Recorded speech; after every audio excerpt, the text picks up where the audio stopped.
بای صاحبانو ولا فرض وي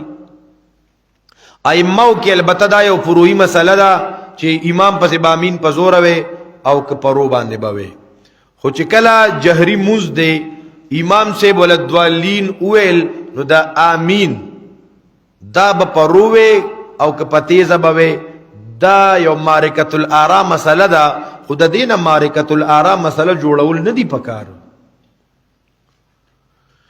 اللہ اکبر کبیرہ پزورم دا پیغمبر نه ثابت تی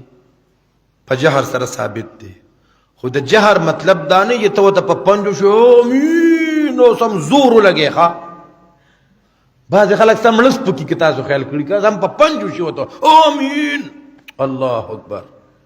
دا خود جہر نہیں دا خود جہر دا پاسم لا دا خود اسم کمپیوٹرائز امین وی خوا نا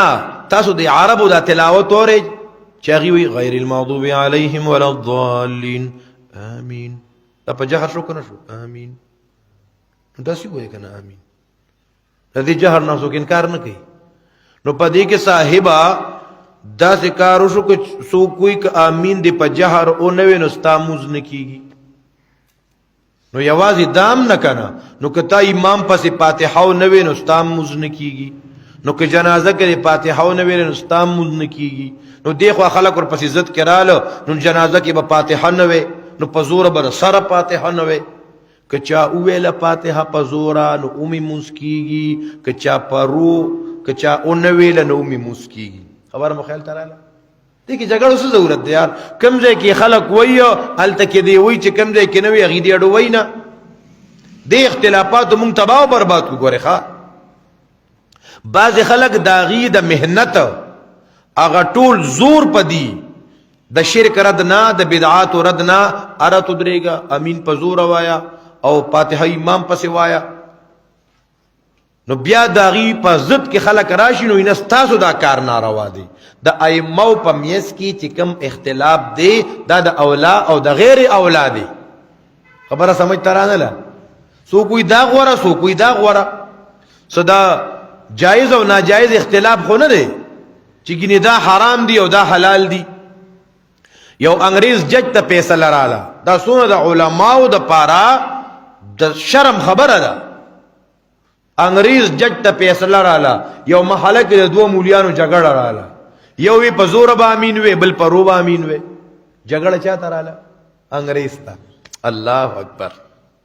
دیر دا افسوس خبر ہے نا دا منگتبہ لکا انگریز جج پا دی کی بیا پیسہ لکی اگا انگریز جج اگا وی تخپل کتابونا راوڑا تخپل کتابونا راوڑا انگریز جج یو سوچ پہ اسٹڈیو کا پیسہ لیتے والا رز مقرر کا وی پیسہ لی تراش پیسہ لبا انگریز جج ہو رہی خواہ و تیوی آمین پدری قسم دی دو روا یو ناروا سیو تاوی دو روا یو ناروا یو امین بالجہر دی آمین دامشتا یو آمین بالسر دی چی پروی یو آمین بالشر چی پا دوخ پوشے وطا یو امین بالجہر دی یو بالسر دی یو بالشر دی چی توینا دی خلقو تا چی دیل راویخ شیخا